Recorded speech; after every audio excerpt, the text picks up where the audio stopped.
ना तुम हारे ना हम जीते की तर्ज पर न्यायालय परिसर में जिला विधिक सहायता द्वारा नेशनल लोक अदालत आयोजित की गई। जिला न्यायाधीश सचिव जिला विधिक सेवा प्राधिकरण श्री D.R. कुमरे ने बताया कि नेशनल लोक अदालत जिला न्यायालय मंडला एवं तहसील न्यायालय नैनपुर निवास बिछिया में भी उक्त नेशनल लोक अदालत आयोजित की गई है, जिसमें सभी समझौते योग्य प्रकरणों के निराकरण हेतु 19 खंडपीठों का गठन किया गया है।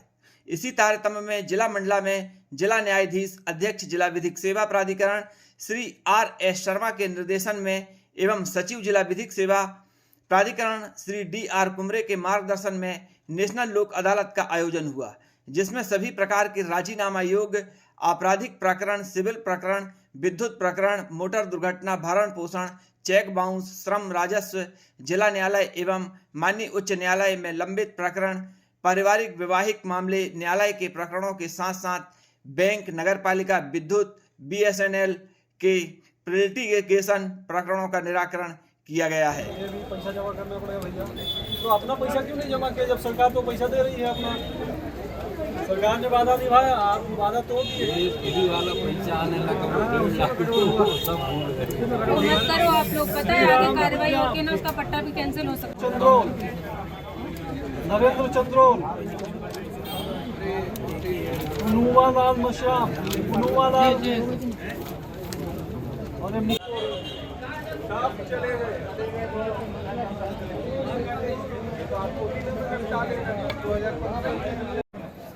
भैया रिटायर हो गए क्या भैया? जीतू भैया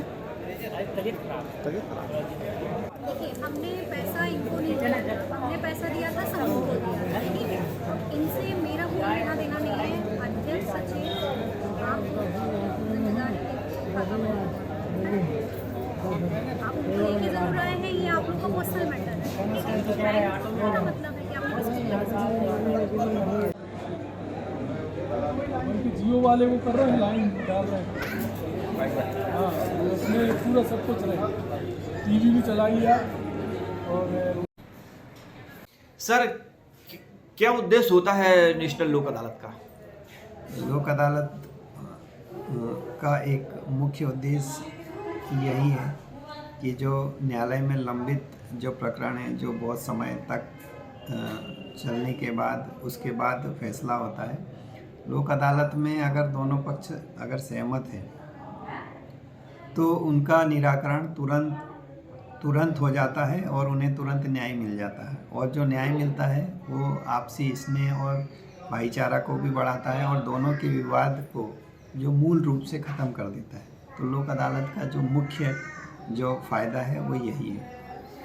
सर, जैसा कि आपकी तरफ से एक संदेश लोक अदालत को लेके कि आज न्यायालय में देख रहे हैं प्रकरण लंबित हैं, छोटे छोटे मामलों पे लोगों में मनमुटाव है और एक दूसरे से दुश्मनी जैसी भावना रखे हुए हैं। आज लोक अदालत की शुरुआत हुई है, जिसके चलते लोगों को यह सुविधा मिली है कि वह अपने मामलों को बगैर जीते हारे, ना तुम हारे ना हम जीते की तर्ज पे वो निपटा लेते हैं। क्या कहेंगे आप इस विषय पर? जैसा मैंने कहा है कि जो लोक अदालत में अगर किसी प्रकार का निराकरण हुआ है तो उसमें न किसी की जीत होती न हार होती है। और सबसे मुख्य उद्देश्य यही है कि अभी और इसमें जो निराकरण होते हैं उसमें समय की बचत, रुपए की बचत है लोगों को। और कुछ मामले ऐसे होते हैं कि जो वास्तव में अगर वो आपसी अगर समझदारी है और आपसी रूप से आपस में सहमत हो गए तो उनका निराकरण शीघ्र और अतिशीघ्र हो जाता है। तो इसमें न्यायालय पे बर्डन भी कम पड़ता है और लोगों को फ़ायदा भी जल्दी मिलता है। जैसा कि सर लोक अदालत का आयोजन हो रहा है, कितने विभाग आए हुए हैं अपने पास? यहाँ पर क्या हुआ, सभी बैंक हैं, BSNL है, नगर पालिका द्वारा ये है जिनके बिजली के बिल हैं, वाटर बिल हैं। और जो अगर जो बकाया राशि अगर पेमेंट करता है तो उसमें नियमानुसार वो संबंधित विभाग छूट भी दे रहा है। सर, किस बैंक से हैं? Punjab national bank Mandla branch. Sir, आज नेशनल लोक अदालत का आयोजन हुआ है जहां आपकी उपस्थिति हुई, आपके बैंक की उपस्थिति हुई है। कितने केस लगे हुए हैं सर यहाँ? 135 केस लगा है निराकरण के लिए सर? अभी तक में 6 हो गए। 6 हो गए हैं। जैसा कि सर निराकरण की विधि होती है, किस विधि, क्या विधि अपना रहे हैं? बस उनका जो अमाउंट है उसमें जितना अधिक से अधिक छूट करके अपन उनको ऋण मुक्त कर सकें उतने अमाउंट लेके उनके प्रपोजल तैयार करें। हो रहा है जी। मैडम, आज नेशनल लोक अदालत का आयोजन हुआ है, क्योंकि आपका बैंक भी आया हुआ है। कितने केस आपके द्वारा लगाए गए हैं?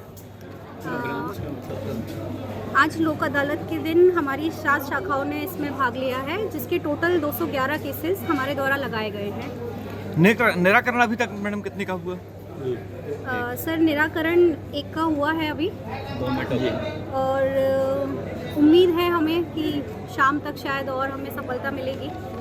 सर वो मैडम, जैसा कि केस आते हैं, जैसे बहुत से ऐसे लोग आ रहे हैं कि जो बैंक से कर्ज तो ले लिए हैं लेकिन पटा नहीं पा रहे हैं, तो उसके लिए क्या विधि अपनाई जा रही है? सर, जो लोक अदालत है उसका मेन मोटो ही यही है कि आपसी बातचीत के द्वारा जितना कम से कम हो सकता है समझौते में हम खाते बंद करने की कोशिश करते हैं। सर, आज सिलगी गांव के लोग आए हुए हैं जो कि सेंट्रल बैंक से इन्होंने कर्ज लिया हुआ है। क्या निराकरण हुआ है, ये आपके पास आई?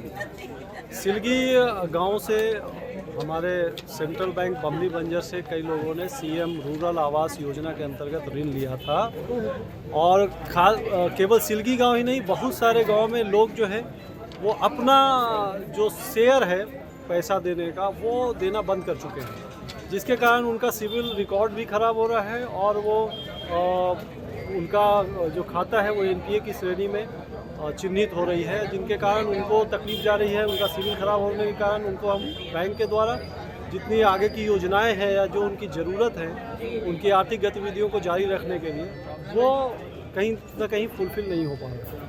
तो हम उनसे ये गुजारिश करेंगे कि चूँकि शासन अपना शेयर हर महीने जमा करती है, तो जो हितग्राही का शेयर है वो महीने महीने जमा करें, अपना अकाउंट ठीक करवा लें, ताकि हम लोग उनको उनके जीविकोपार्जन में और सहयोग देने की स्थिति में हों।